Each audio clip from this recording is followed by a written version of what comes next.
I think it is now very clear that Jake Retzlaff will not play this fall for BYU after what Brian Santiago said, which is very cool, by the way, that Brian Santiago, who is taking the reins from Tom Holmoe, who isn't the athletic director yet, is now getting to be in the driver's seat. He is already getting to field these questions. And the university president, the athletic director fielded questions this week. And Santiago's response to me showcases that we're not anywhere with this. We're not getting anywhere with this. We're not going to be anywhere with this. He's done. Santiago says, it's a fair question when asked about the civil lawsuit. It's a private matter. The university made a statement, and Jake and his attorney have both released statements. Our responsibility is to care for our student athletes. Certainly, it's a tough situation. It'd be ignorant not to say it's a tough situation, but it's a private matter that's going to be handled privately. When someone says it's going to be handled privately, that does not mean in the next 30 minutes, we're going to sit down and hash it out. Yeah. That means this is a process. The word process barely begins to encapsulate what we are about to enter with Jake Retzlaff, who's been accused of sexual assault. This is, as it's being handled privately, going to take months on end. And there just isn't a way, whether fair or unfair, ultimately to him, when we find out if he's liable or exonerated, fair or unfair, there just isn't a way he plays this fall, knowing that BYU as an athletic department hasn't taken a strong stand in one direction or the other. Yeah, and it got to the point where Kalani Sitake was basically like, look, we've made a statement. I can't say any more about this. It certainly doesn't point in a good direction for BYU fans and for Jake Retzlaff and his fans. And honestly, this is like, these are the touchiest of subjects. Like, we need to play this whole thing out. When you've got an AD who comes in day one and this is basically thrown on his desk, right? Like, before he's even getting going, they're like, yeah, sorry, man, you got to be a part of this. It's a big deal. This is going to have to be a pretty serious internal investigation. And as we've talked about a few times, maybe making this easier isn't necessarily the right way to frame it for the athletic department. But with BYU's code of conduct, man, like, there's not a lot of wiggle room here. Yeah. You know, he doesn't have to be found guilty or liable because it's a civil case. He doesn't need to be found liable of this act in order for him to break the BYU honor code. So in a way, like, you've got to do almost two investigations here for the price of one, right? You got to make sure that nothing happened, like nothing at all happened, in order for him to be a part of this team. And I've seen a lot of BYU fans in the comment section on both of our videos the last week or so. And I can't argue too hard with this point, but a lot of them have already kind of accepted that he's not going to be there. Yeah. And they're already arguing about how good they would have been even without him last year, which, you know, he wasn't one of the top three quarterbacks in the conference. They were still pretty dang good.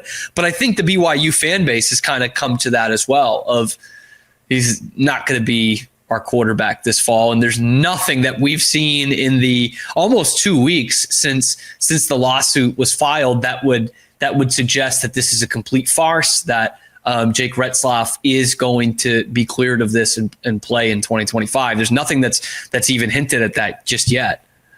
The closest we've gotten was that release from Provo PD that said, in essence, we've corroborated a couple of cases, which is a wild thing to do, by the way. Yeah. And to release a statement about it. Hey, we've corroborated a couple of cases. We don't know, we think this might be the same one. And we tried to reach out to the alleged victim for help. She denied it. That's the closest we've gotten to possible public exoneration. And from BYU's standpoint, the only thing that we could know, the only thing they have three options. Option one, we're not going to make a comment. We're handling it. Option two, we stand up for our student athletes. We believe Jake Retzlaff, his attorney, we think he's telling the truth, and that he is an upstanding member of our university. He'll play this fall no matter what. Option three, we believe all victims. We want to take this matter so seriously as to expel Jake Retzlaff from this university. He's done at BYU. They have chosen option one, which is really, at the end of the day, your only option. Because the second you say Jake Retzlaff is an upstanding student, he can play, and then they find some Snapchats. They go back in the digital log and find some text messages that prove him liable. Or on the back end, you say, we believe the victim. Then we find out Jake Retzlaff's phone pinged in Ogden that night instead of Provo. you're just asking for way more trouble on the back end. And the easiest thing to do is say, our hands are tied. Bear, Tiger, one of the Bachmeyers, here's the football. Mm-hmm. Yeah, it's one of those where, and plenty of schools have not gone through this, and it's looked pretty bad. Of this is in the law's hands, like, you know, the classic. Some things are bigger than sports. Like we can't handle this. This is something that should be happening in every scandal of just, hey, let's let the police handle this. It did at Baylor, and that was still not a good scandal. It didn't happen at Penn State. That was still not a good scandal, right? It doesn't mean that everything's all bright and rosy and everything's a-okay. But to your point, it really is the only way to handle this here. And I know when it happened at Baylor with the whole Art Briles thing, as you remember too, like there all of a sudden became ties to, oh, what does the Baptist church have to do with this? Of course, it's a Baptist university that this happens to. And we hear it already with BYU, even though that has nothing to do with it, right? Nothing to do with it. That already gets attached. That stigma already gets attached. You know, what's happening at the LDS church, that this is happening at BYU, even though they're totally different things. So that's where BYU has to just be like, look, you've already attached what you're going to attach to it. Let's let the process of the law of the United States of America actually play out here before we do anything. Give whomever the effing football right now to throw around at practice, just not Jake Retzlaff. And he could become completely innocent of this, but still, you cannot play on and just say, well, he's playing until we find out anything otherwise. Can't have it. Sorry. I know it stinks, but you can't have it. I wonder, I won't name an example, but think about a high-profile quarterback, anybody who's won the Heisman in the last 5 years. Okay. Someone who's surefire top 5 NFL draft pick, you know, is going into their senior year of college. Do we get a faster process because it's such a high-profile public case? Do we, you know, again, I don't want to mention a name, but pick any in your brain and say, hey, you found out today this guy may not be able to play this fall.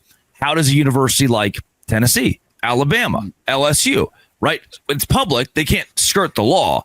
But how do you respond? Like, I just don't know if the whole world would stop for a year and a half, 2 years, if the Heisman Trophy winner is accused of this and now has to sit on his hands for a year on end. Yeah, it's a good point. I doubt it would take criminally long. That was a bad choice of wording. Like really long time. I doubt it would, and mainly because when we think of those quarterbacks and the guys that we're thinking of, whether it be, you know, Trevor Lawrence or Jaden Daniels or Caleb Williams, not that anything happened to those guys, but like they were, for the most part, not USC, you know, major state schools that they were playing at, where we're talking about the highest paid state employees in the state coaching the football team and the massive amounts of power that athletics program and alumni base would have over the judicial process in that state, right or wrong or otherwise. I'm not even saying they pull strings to make sure the kid's innocent, but to make this kind of go a little faster, get it on the right desks, it probably doesn't take as long. That's just a gut feeling. I bet it probably doesn't take as long as I imagine it will for Jake Retzlaff, because now we're hearing like this could take a year. This could take a year and a half. Like, and we saw it, to be fair, again, to use a Baylor example, we saw it with Sean Oakman. That took a long time. That took forever, like 3 years. And he was found not guilty in a court of law. And by that time, his football career is essentially over, you know, so that could be what we're seeing with Jake Retzlaff here. You know, that could take a year and a half. And at that point, he was a good run-of-the-mill Power 4 quarterback who hasn't played in a year and a half. You know, that's a very different kind of scenario. So no, I don't think it takes as long if it's one of those other big time SEC, Big Ten, or even just a state school with a quarterback of that kind of hype. You said it. I mean, Trevor Lawrence, who's done nothing wrong, stand-up human being. Right. That's why, you know, I hate it. But if you put him in this case, I just don't see it. ESPN would lead every show with it every day until something was figured out.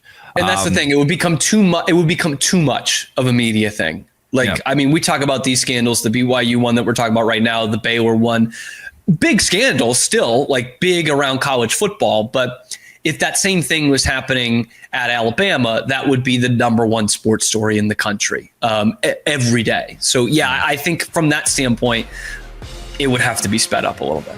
Yeah. This has been Always Will Be. That's Cameron Stewart at Real Kim Stewart on Twitter. Locked On. Thanks for making it your first listen every single day. Crossover with Baylor and Dose Grande.